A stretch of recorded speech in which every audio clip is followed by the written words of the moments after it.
दोस्तों मैं आशा करता हूँ आप सब ठीक होंगे, सेफ होंगे। दोस्तों आज हम इस वीडियो में भवानी भट्टाचार्य का एक नॉवल सो मेनी हंगर्स के ऊपर बात करेंगे। सिंपल तरीके से इस नॉवल को समझने की कोशिश करेंगे। तो चलिए इस वीडियो को स्टार्ट करते हैं। वीडियो को स्टार्ट करने से पहले तो प्लीज़ सब्सक्राइब कीजिए, उसके बाद बेल आइकन को प्रेस करके और क्लिक कीजिए। थैंक यू सो मच दोस्तों। चलिए वीडियो को स्टार्ट करते हैं। Let's begin. दोस्तों ये जो नॉवल है सो मेनी हंगर्स, ये दोस्तों दो साइड को रिफ्लेक्ट करता है।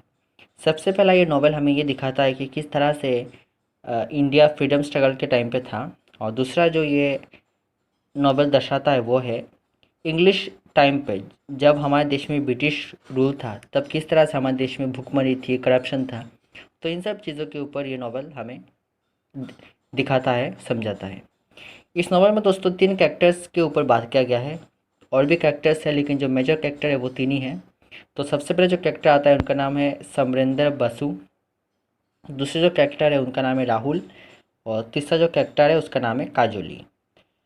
दोस्तों समरेंद्र बसु जो है उनसे ये नॉवल की शुरुआत होती है।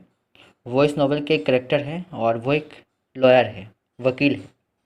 लेकिन समरेंद्र बसु जो है वो बहुत ही सेल्फिश आदमी है, बहुत ही लालची पर्सन है। वो हमेशा अपने स्वार्थ के बारे में सोचते हैं। लोगों को क्या हो रहा है लोगों के बारे में वो बिल्कुल नहीं सोचते, हमेशा अपने लालचीपन के बारे में सोचते हैं, सेल्फिश है। और वो हमेशा करप्शन करते हैं।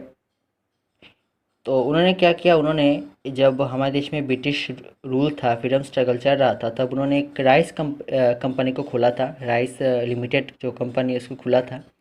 और वो क्या करते हैं कि जो फार्मर्स होते हैं उनसे कम दाम में वो राइस को खरीदते हैं, चावल को खरीदते हैं, और ज़्यादा दाम में वो लोगों में बेचते थे। इससे क्या होता है, उनको बहुत बड़ा मुनाफा होता था। लेकिन जो गरीब लोग हैं जिनको दो वक्त का खाना नहीं मिलता वो मरते थे, क्योंकि जो चावल कम दाम में मिल रहा था वो चावल समेंद्र बसु खुद कम दाम में खरीद कर ज़्यादा दाम में लोगों में बेचते थे। जिनके लिए जो इंडिया में एक भाग में जो इस नॉवल में दिखाया गया है, हंगर स्प्रेड हुआ था, भूखमरी पैदा हुआ था, क्योंकि कम दाम का जो चावल है वो ज़्यादा दाम में समेंद्र बसु बेच रहे थे। तो इसके लिए बहुत सारे लोगों को हंगर का शिकार होना पड़ा था, भूखमरी में मरना पड़ा था। दूसरा जो कैरेक्टर है वो है राहुल। राहुल जो है वो समरिंदर बसु के सन है, लड़का है, लेकिन वो समरिंदर बसु से बिल्कुल अलग है, अपोजिट है। वो फॉरेन में रहता है लेकिन वो इंडिया में आया है।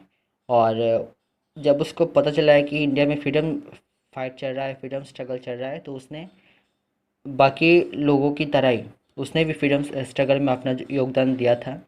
और उसके जो ग्रैंडफादर थे, मतलब समेंदर बसु के जो फादर थे, वो भी एक अच्छे इंसान थे। वो भी लोगों के बारे में सोचते थे। तो राहुल भी अपने ग्रैंडफादर की तरह ही था, वो भी लोगों के बारे में सोचता था। और उस लोगों को अपने देश को आज़ाद करने के लिए उसने फ्रीडम स्ट्रगल में अपना योगदान दिया था। और बाद में जाकर राहुल को अरेस्ट भी किया गया था ब्रिटिशर्स के द्वारा, क्योंकि वो उनके खिलाफ आंदोलन कर रहा था। और दूसरी तरफ पूरा देश में हंगर था और पूरा देश का हालत बहुत ही ख़राब था। तीसरा जो कैरेक्टर है वो है काजोली। काजोली दोस्तों एक हेल्पलेस कैरेक्टर है इस नॉवल में। और जब उसके फादर को, उसके भाई को अरेस्ट कर लिया जाता है ब्रिटिशर्स के द्वारा, तब वो उसके जब वो बिल्कुल हेल्पलेस होती है तो वो कोलकाता में आती है अपने सर्वाइवल को लिए। और कोलकाता में आने के बाद वो बहुत कष्ट रहती है। तो यहाँ पे दोस्तों इस नॉवल का एंड होता है। इस नॉवल में बेसिकली हम देख सकते हैं कि तीन कैरेक्टर्स के ऊपर बात किया गया है, और तीनों कैरेक्टर्स के जो एक्सपीरियंस है, जो रिफ्लेक्शन है, वो बिल्कुल अलग है। तो कहीं ना कहीं ये जो फ्रीडम स्ट्रगल के टाइम पे इंडिया था, इंडिया का कंडीशन था, ये कई हद तक हमें दर्शाता है। तो थैंक यू सो मच दोस्तों, आज के लिए इतना ही। गुड बाय, चलिए स्वस्थ रहिए।